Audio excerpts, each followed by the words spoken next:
Prácticamente concluyó ya el ciclo escolar, un ciclo pues sui generis por los efectos de esta emergencia sanitaria, prácticamente 3 meses en donde se echó mano de la educación a distancia.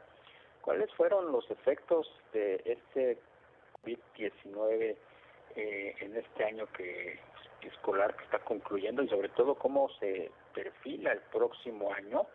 Hay un rezago, se habla de más de 10 millones de alumnos por esta pandemia. Vamos a charlar ahora con Rafael de Hoyos. Él es socio fundador de Saber, una plataforma, un esfuerzo interesante en materia educativa. También es profesor de economía en ITAM. ¿Cómo está, Rafael? Muy buenas tardes. Hola, buenas tardes. Muchas gracias por el espacio. Rafael, hay pues un poquito de desencanto en los padres de familia sobre pues esta estrategia improvisada, dicen algunos, que implementó la Secretaría de Educación Pública para poder tratar de sacar la parte final de este ciclo escolar a distancia debido pues a esta emergencia sanitaria, un proceso difícil desde el punto de vista de logística, no se diga de accesibilidad a la infraestructura. Muchos niños no tuvieron el entorno ideal para poder concluir este ciclo escolar. ¿Qué podríamos decir respecto a esta experiencia? Sí, mira, yo creo que la descripción que haces es una descripción muy acertada. Lo que sabemos de la evidencia internacional y los datos para México es que los días que se pierden de clase tienen un efecto importante negativo sobre los aprendizajes, y en la medida en que se van acumulando esas pérdidas de aprendizajes, en la medida en que también afectan las trayectorias educativas, es decir, los niños que aprenden menos en primaria tienden a abandonar más en la secundaria y sobre todo en el nivel medio superior. Entonces va a haber efectos negativos debido al distanciamiento social en los aprendizajes en el muy corto plazo, y va también a haber un efecto negativo sobre las trayectorias educativas en el mediano plazo. Exactamente. Rafael, buenas tardes, te saluda Rogelio Varela. Buenas tardes, Rogelio. ¿Cómo considera Rafael que va a impactar en materias como matemáticas, como español, esta educación a distancia que bien sabemos que es donde tenemos rezagos importantes?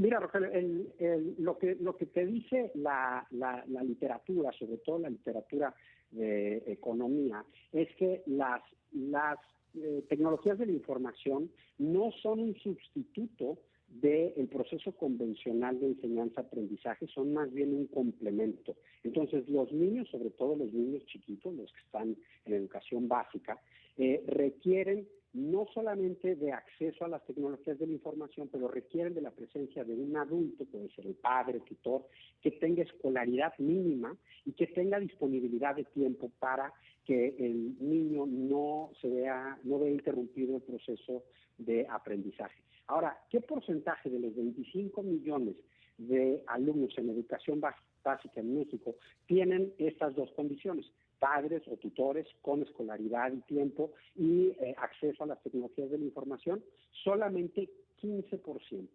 Y desafortunadamente, como podrán imaginárselo, este 15% son los niños que viven en hogares relativamente ricos.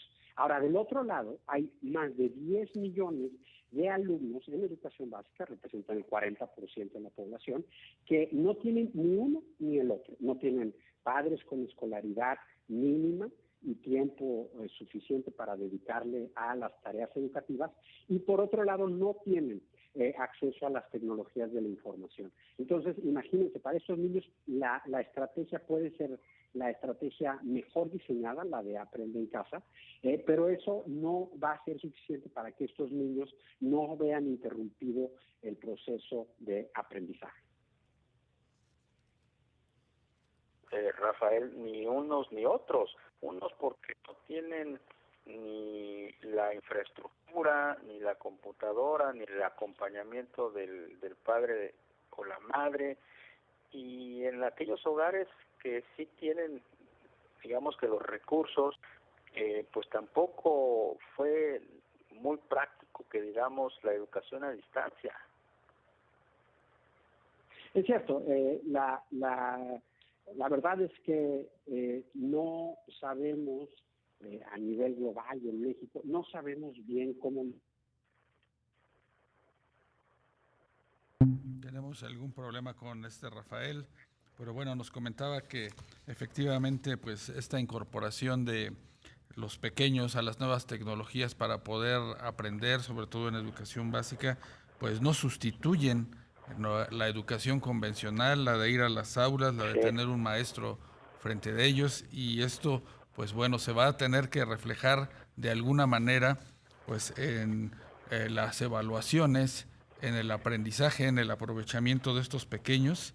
Hay una población escolar de 25 millones de pequeños, de infantes que van a la educación básica y media básica, y solamente el 15%, como lo refería Rafael de Hoyos, tienen este acceso a tecnologías.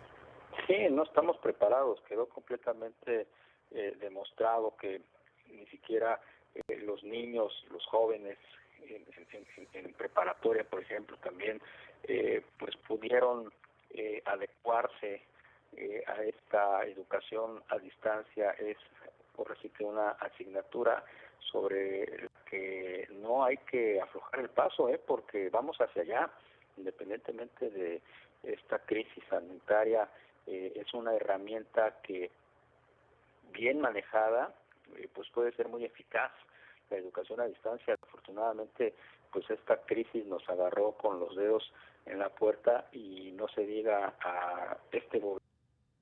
Sí, efectivamente, Pública. Y pues... Sí, pero bueno, ya retomamos la comunicación con Rafael de Hoyos. Adelante, Rafael. Sí, una disculpa que se me cortó la llamada.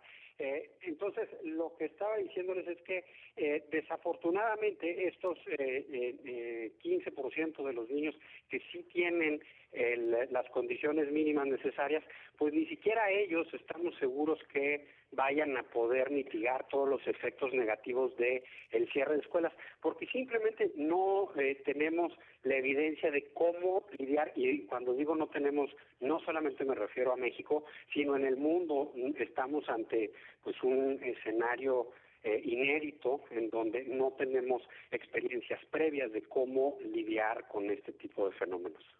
Justo te quería preguntar, ¿cómo estamos a nivel mundial? Me imagino que habrá países, economías mucho más desarrolladas que tengan mayor dominio sobre la educación a distancia, casos de éxito muy notorios. Sí, hay países que tienen, sobre todo tienen unas condiciones que los hacen más propicios a poder mitigar los efectos.